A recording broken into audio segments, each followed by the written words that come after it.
friendship, and all these things we're talking about, behaviors or social skills. The best way to do it is if there's something that they're not comfortable with, provide an environment where they are. For example, one of my housemates, non-stop talker, and sometimes you can understand them, sometimes you couldn't. So the 2-hour movie wasn't exactly where we'll be, but we might be, at Denny's for breakfast because that's totally appropriate. So really work with their strengths. And he was a blast to bring over with my friends and kind of get going to different things because he was so social.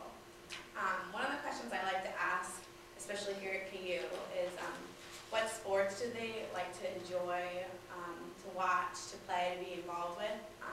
Do they like to watch it in a small group, or would they totally be down at the stadium, or just one-on-one better? Kind of, what do you guys like to do? They probably enjoy doing similar things. Really important too is how can I tell when they're getting frustrated or upset? And maybe not even problematic behaviors, but just I want to know when they're feeling uncomfortable, and sometimes it can be difficult for them to communicate that to me. So once I had lived there for a while, when new buddies came to me, that was one of the things we like to talk about. Well, if he gets really quiet, he's probably feeling pretty uncomfortable. So things like that just is kind of helpful to ask. And also, is there anything you can do to help calm down or relax? And like we were talking about, sometimes your buddy has had a crazy day and maybe they just want to relax, and going to Borders to get a coffee is appropriate versus your whole plans to go out that night or go see a movie. It's okay to be flexible depending on what their needs are too. So it's good to know both like what they're looking forward to do, and if their day isn't going so well, what do we do when they need to calm down and relax a little bit. And also, for me here, what do they like to do when it's like a rainy day or a snow day or it's really cold outside? Because that's something I'm not too good at planning, being new to Kansas. So things that you aren't so sure about, just ask. Like, I just ask them, what do you want to do today? It's raining. What do you usually do? Okay, that sounds cool, Help them help you plan your activities. Yeah, I think that's that's a really good point. You can ask your buddy everything. Yeah. They're your friend. So ask them how they feel. It helps to ask siblings and parents, but really ask them. They know really well. And one of the things that we suggested, if you were coming to get to know, say, one of the guys that I used to live with, is you're not feeling so sure, you're kind of a little bit nervous, maybe ask them what a routine is that they already do that they already really, really like. So if Wednesday night is bowling and that's what they love to do, maybe ask if you can go along and see why it's so fun for them and get some ideas. And then a sibling or friend's already there, and it's kind of a good way to see what their strengths are. Do you guys have any questions for us?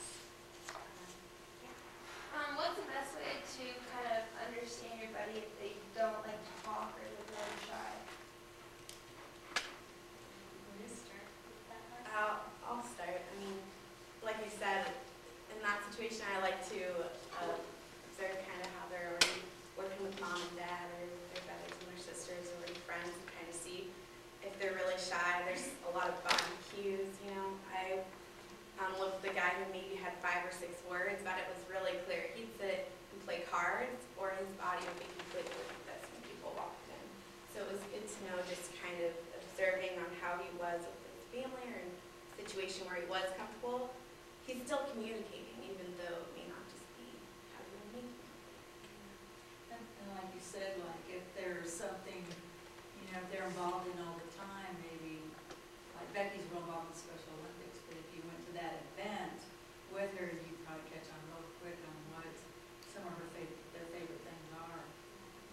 That's probably a really good Real idea. comfortable setting. Yeah, too. it's a really good idea. And probably getting to know your buddy, see if you can kind of tag along and kind of get that, because it's also, even though they're really excited to meet you, remember you're a stranger at this point. They may be a little reluctant to open up to you, which is completely natural. So it might take some time to open up and see some of the things that they're doing or they're comfortable with.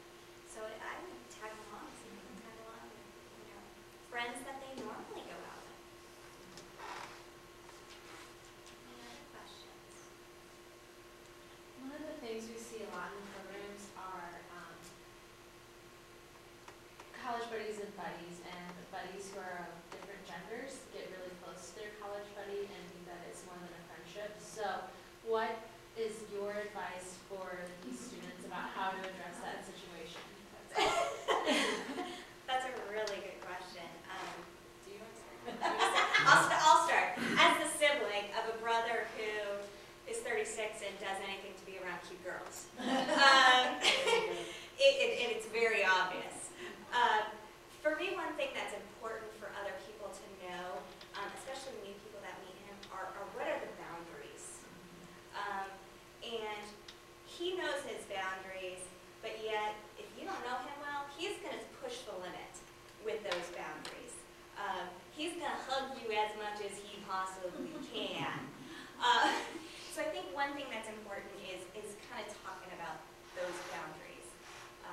We've done a lot, we've somewhat done a disservice to a lot of these individuals by coddling them and hugging them. And then, you hit 14, 15, and it's really not that appropriate sometimes. So kind of identifying what those boundaries are, that is a conversation you can have with siblings and their parents. And I think a good thing for you would be to do group activities. So you have other people to bounce off of. If you need to move around in different areas, that helps you to kind of buffer. That would be my response. Do you have any? Yeah, for sure, you should never feel uncomfortable.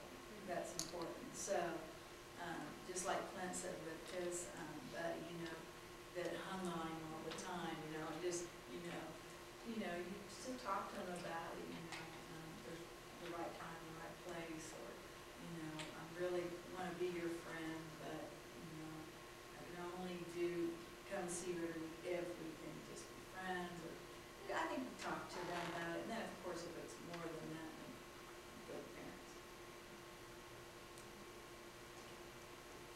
To go off of that, I worked with a handicapped guy at a grocery store, and me and him got along so well, but it started to become that. So he would give me a